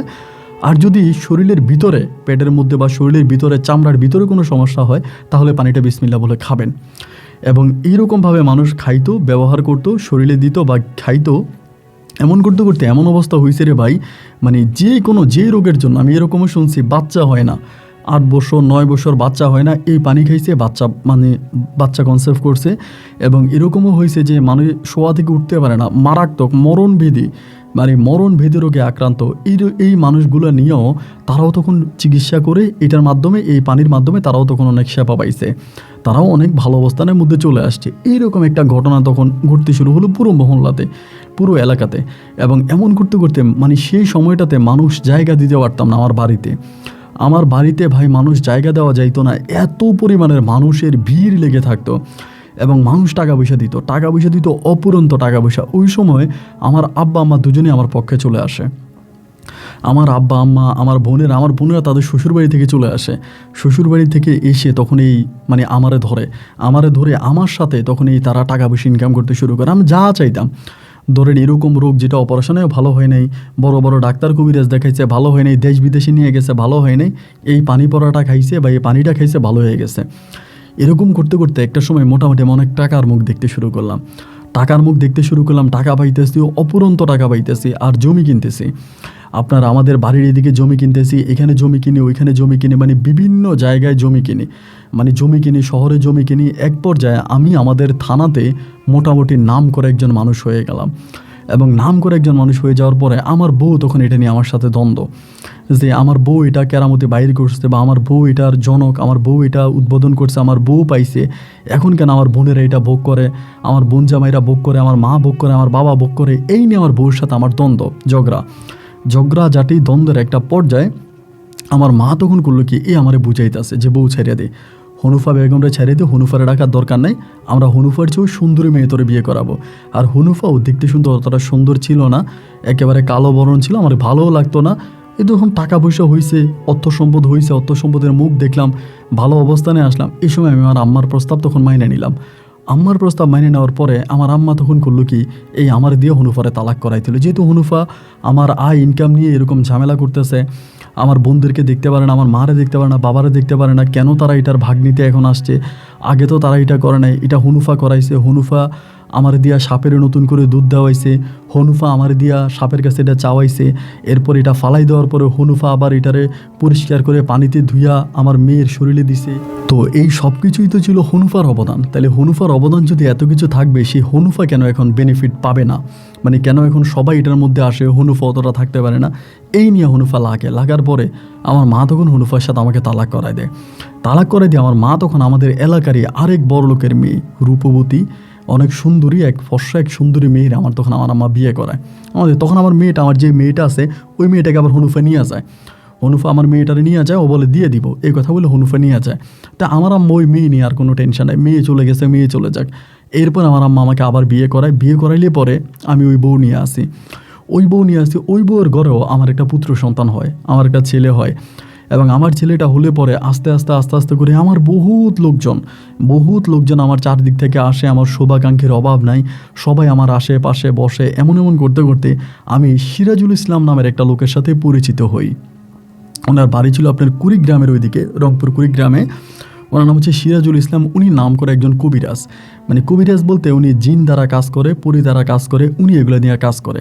তো যেহেতু আমি এই লাইনে আসি, এরকম করে ওনার সাথে আমার একটা ভালো সম্পর্ক হয়। উনি আমার বাড়িতে আসেন মেহমান হিসাবে। একটা ভালো সম্পর্ক হওয়ার পরে আমার নিজের মাঝে তখন একটা ইচ্ছা জাগলো যে আমি যেহেতু এই ধরনের কাজগুলো করি, ধরেন আপনার বিভিন্ন মানুষের চিকিৎসা করতে পারি শুধু পানি পড়ার মাধ্যমে বা পানির মাধ্যমে, তা আমার নিজের কাছে তো কোনো কেরামতি নেই, আমি নিজে তো কোনো কিছু পারি না বা নিজের তো কোনো ক্ষমতা নাই। তাই আমি কী করলাম, ওই সিরাজুল ইসলামের সাথে একটা ভালো সম্পর্ক তৈরি করলাম। কইরা আমার ইচ্ছে হয়েছে আমি সিরাজুল ইসলামের মাধ্যমে আমি জিন কিভাবে বসে আনে বা জিন দ্বারা যে আমার নিজের কিছু ক্রেডিট বা নিজের কোনো কিছু আমি তখন কাজে লাগাবো, আমি এগুলো শিখবো। কীভাবে জিনকে বসে আনা যায়, কিভাবে জিন দ্বারা কাজ করা যায়, কিভাবে কি করা যায়, এগুলো আমি শিখবো। তখন আমার নিজের ভিতরে এই জিনিসটা জাগলো যে আমি তো শুধু পানি পড়াই দিচ্ছি, আর এখানে তো আমার কোনো ক্রেডিট নেই, আমার কোনো ক্ষমতা নাই, আমি নিজে কিছু একটা শিখবো।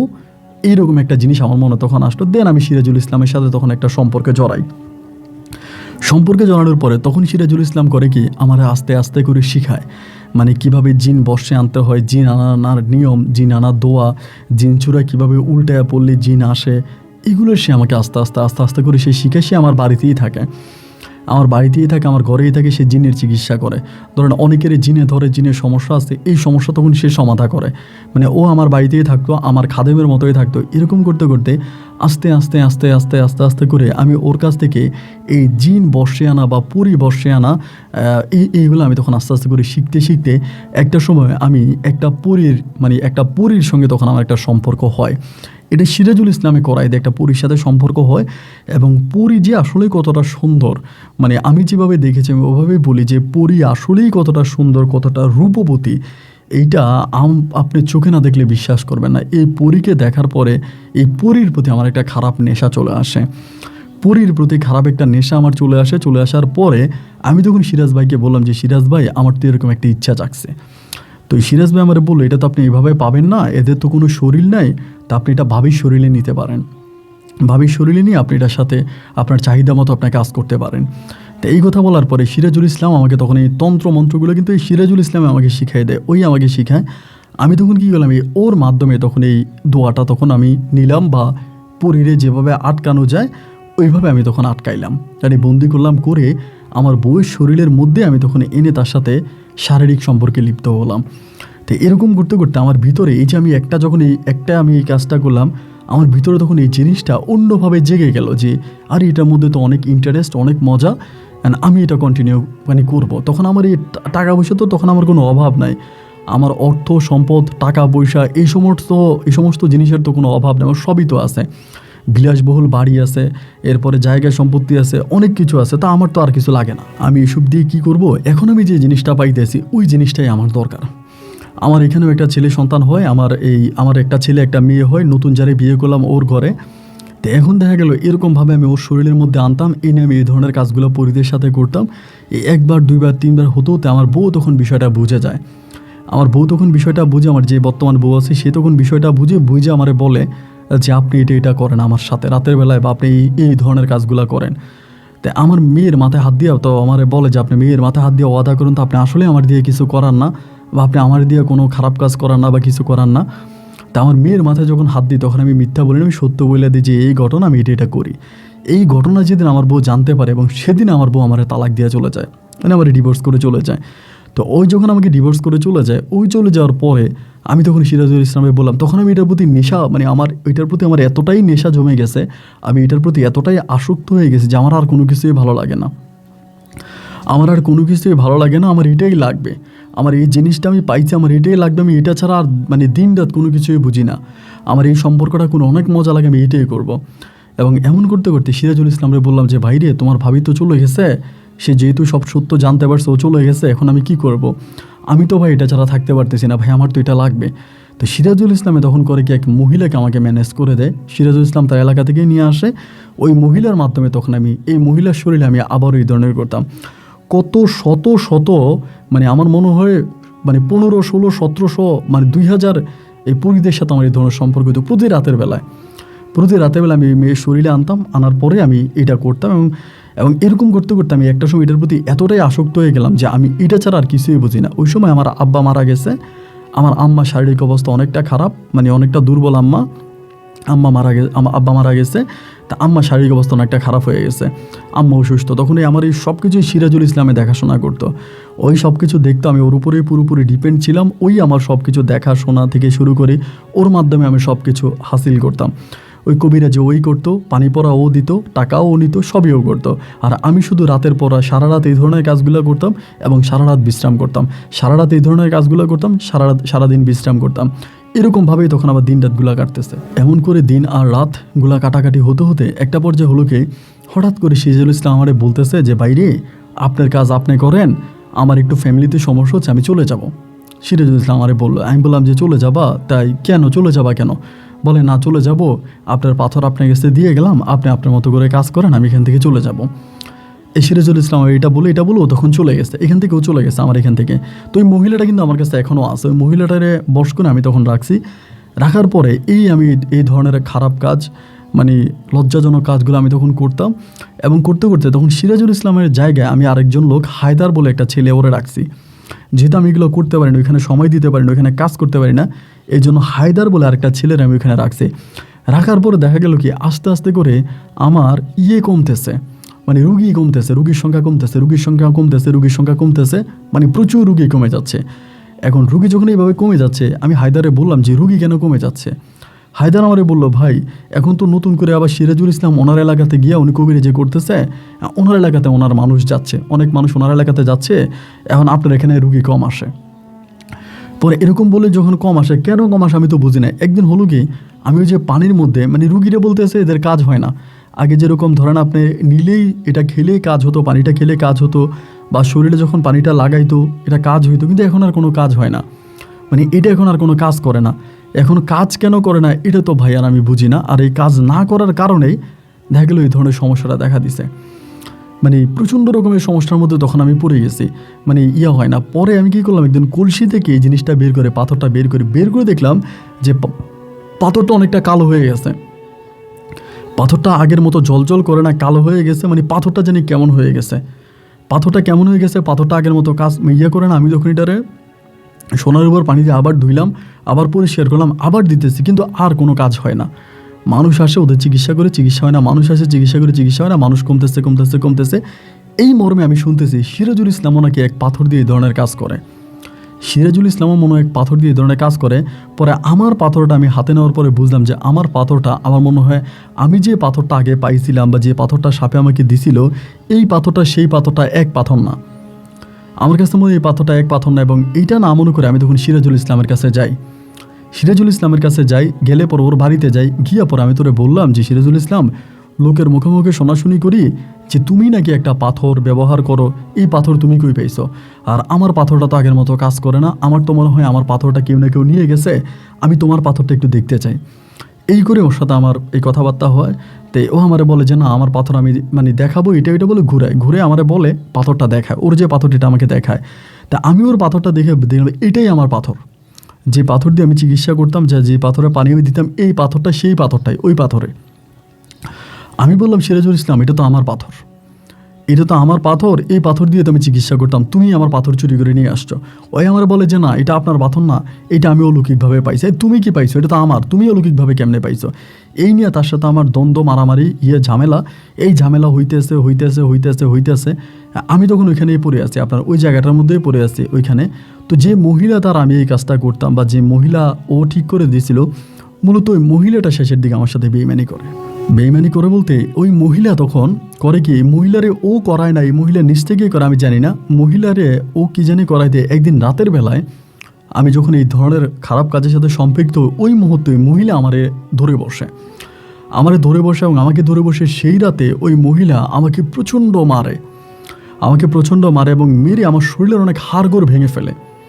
শরীরের হাড়গোড় ভেঙে ফেলার পরে আমার অবস্থা তখন খুব খারাপ হয়ে যায়। আমাকে তখন সিরাতের বেলায় আমার অন্য লোকজন যারা ছিল তারা আমাকে মেডিকেলে ভর্তি করায়। এই মহিলা তখন চলে যায়, ওই রাতের বেলায় মহিলা চলে যায়। এবং মহিলা চলে যাওয়ার পরে আমি তখন এই চিকিৎসাধীন অবস্থায় থাকি, হসপিটালে চিকিৎসাধীন অবস্থায় থাকি। মোটামুটি সুস্থ হই। মোটামুটি সুস্থ হওয়ার পরে আমি তখন মামলা করি সিরাজুল ইসলামের নামে মামলা করি যে আমার সাথে প্রতারণা করছে। এই মামলার পরে সিরাজুল ইসলাম করে কি সেই সময় ওই আফ্রিকাতে চলে যায়। কার সাথে কিসের সাথে কাদের সাথে সম্পর্ক করে আফ্রিকাতে চলে যায় এবং ওরে আর আমি এলাকাতে পাই না, ও আর দেশে থাকে না। এবং এই থেকে বের হওয়ার পরে আমি হঠাৎ করে আপনার কথা বলার শক্তি হারিয়ে ফেলি। মানে কথা বলি কিন্তু ওই যে আগের মতো করে কোনো কথা বলতে পারি না, এবং কথার মধ্যে আপনার এই কথা আটকে যায় এবং খুব স্লোলি মানে তোতলাইতে শুরু করে, মানে ভালো করে কথা বলতে পারি না। এমন করতে করতে আমি হসপিটাল থেকে ফিরে আসার পর আমার আম্মা যেন মারা যায়, আমার মা মারা যায়। আমার মা মারা যাওয়ার পরে আমি সম্পূর্ণভাবে একা হয়ে পড়ি এবং এই যে জায়গা সম্পত্তি যা যা কিনছিলাম আমি সব বোনেরা ওরা ওদের নামে দলিলপত্র করছে, আমার নামে কিছুই করে নাই। আমার নামে জায়গায় সম্পত্তি কোনো কিছুই দলিল করে না। আমার বোনেরা মিললে, আমার মা মিলে এই সম্পত্তিগুলো আমার ভাই বোনের নামে দলিল করা হয়েছে, আমার বোনদের নামে, বোন জামাইদের নামে। শেষ পর্যন্ত আমার নিজের যতটুকু ছিল অতটুকুর মাঝে আমি এমন একটা অবস্থার মধ্যে বর্তমানে আছি। আমি এই জমিগুলা, আমার একটা ছেলে আছে ওই যে হায়দারের কথা বলছি, হায়দার এখনও আমার সাথে আছে, ওই আমার দেখাশোনা করে, আমার সাথে থাকে এই পর্যন্ত। আজকে প্রায় বহু বছর হয়ে গেল। এই সিরাজুল ইসলাম আর কখনোই বাংলাদেশে আসে নাই। সে ওখান থেকে সৌদি আরবে যায়, সৌদি আরব, আফ্রিকা, এই 2 দেশ মিলে ও থাকে। ও আর কখনো একবারের জন্য বাংলাদেশে পাও রাখে নাই, বাংলাদেশে ওরা আসতেও শুনে নাই। তবে সিরাজুল ইসলাম এলাকার লোকের মুখে আমি যেটা শুনি, সিরাজুল ইসলাম সৌদি আরবে বহু মানে আপনার ব্যবসা বাণিজ্য করছে, অনেক কিছু করছে, তার জায়গা সম্পত্তি আছে, দেশে বিদেশে তার জায়গার অভাব নাই, সে অগাধ সয় সম্পত্তির মালিক। কিন্তু সর্ব জায়গায় আমি প্রতারিত হয়েছি। সিরাজুল ইসলাম আমার সাথে যে প্রতারণা করেছে, এই প্রতারণা আমি কাউকে বলে বোঝাতে পারবো না যে সিরাজুল ইসলাম আমার কত বড় ক্ষতি করেছে, কত বড় বেঈমান এবং নাফরমানও ছিল। ও চলে গেল এবং এরপর থেকে হসপিটালে আসার পর থেকে আমি সমস্ত কিছু ছেড়ে দিলাম। যে সমস্ত খারাপ কাজ করা, খারাপ কাজের সাথে মিশা, খারাপ সম্পর্ক করা, পরিদের সাথে, এগুলো আমি সম্পূর্ণ ছেড়ে দিলাম। ছেড়ে দেওয়ার পরে আমি আস্তে আস্তে করে চিন্তা করলাম যে আমি আরেকটা বিয়ে করব এবং আমার আরেকটা বিয়ে করার ইচ্ছে হলো। এবার আমি আমার আত্মীয় স্বজনদেরকে ধরে ওই বুড়ো বয়সে আমি আরেকটা বিয়ে করলাম। কিন্তু বিয়ে করার পরে যেটা হইলো, আমি ওই বউয়ের সাথে কোনো শারীরিক সম্পর্ক করতে পারি না। আমার যে যৌবনের যেই যৌবিক চাহিদা, এটা সম্পূর্ণভাবে নষ্ট হয়ে গেছে। এবং এই বউ আমার সাথে 2 মাসের মতো থাকে এবং 2 মাস থেকে ওই বউ আমাকে ছেড়ে চলে যায়।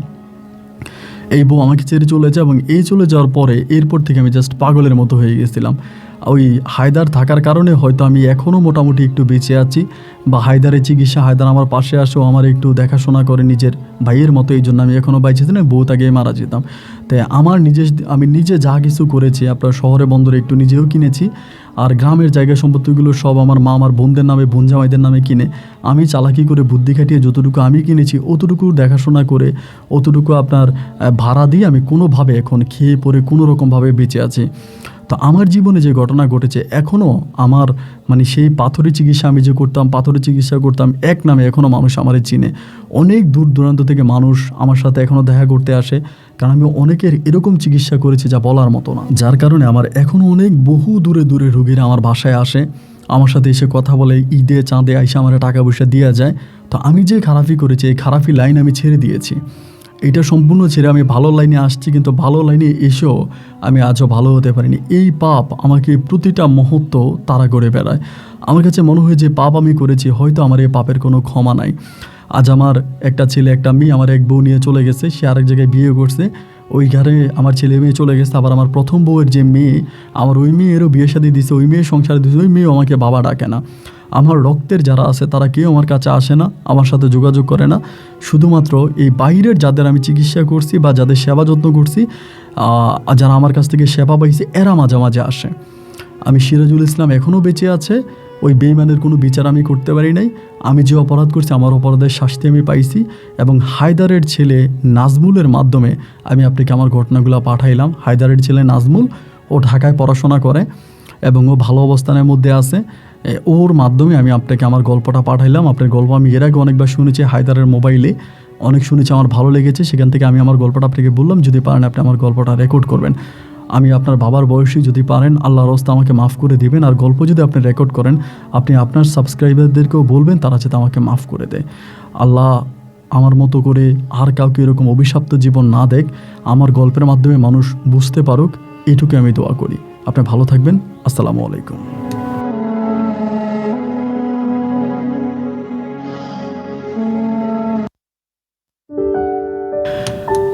বন্ধুগণ, সবাইকে অনেক বেশি ধন্যবাদ এই পর্যন্ত রংপুরের ভাই সানমিয়ার জীবনের বাস্তব গল্পটা আমার মুখে শোনার জন্য।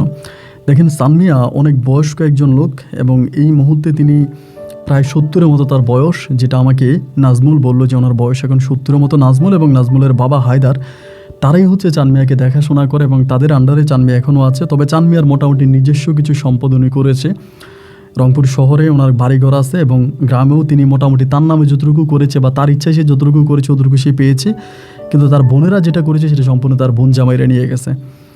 তো চানমিয়া অপরাধ করেছে, সে তার অপরাধ অকপটে স্বীকার করেও গেছে এবং সে নিজেও বলে যে অপরাধ সে করেছে, হয়তো এই অপরাধের কোনো ক্ষমা তার নাই এবং জঘন্যতম অপরাধ সে করেছে। তার অপরাধের আরও কিছু বর্ণনা ছিল শেষের দিকে, আমি এগুলো বলি নাই এই মর্মে, যেহেতু তিনি ক্ষমা চেয়েছে, তেনার এই পাপটাকে আমি আর কারো কাছে প্রকাশ করতে চাই নাই। তবে জাস্ট সংক্ষেপ করে বোঝানোর চেষ্টা করছি যিনি এই ধরনের পাপগুলা করেছে। এই ধরনের অনেক পাপই তিনি করেছে, যেটার পাপ মানে মুখে বলার মতন এরকম পাপও তিনি করেছে। আল্লাহ ওনাকে মাফ করে দেখ এবং চানমিয়ার জীবন থেকে আপনি যে শিক্ষাটা পেয়েছেন, যদি কেউ চানমিয়ার মতো হয়ে থাকেন, আপনি যাতে চানমিয়ার জীবন থেকে শিক্ষা নেন, এই শুভকামনায় এই আশা ব্যক্ত করে আমি আপন আজকের মতো এখানেই বিদায় নিচ্ছি। ইনশাল্লাহ আপনাদের সাথে আমার দেখা হবে অন্যদিন অন্য কারো বাস্তব জীবনের গল্প নিয়ে। আল্লাহ হাফিজ এন্ড আসসালামু আলাইকুম।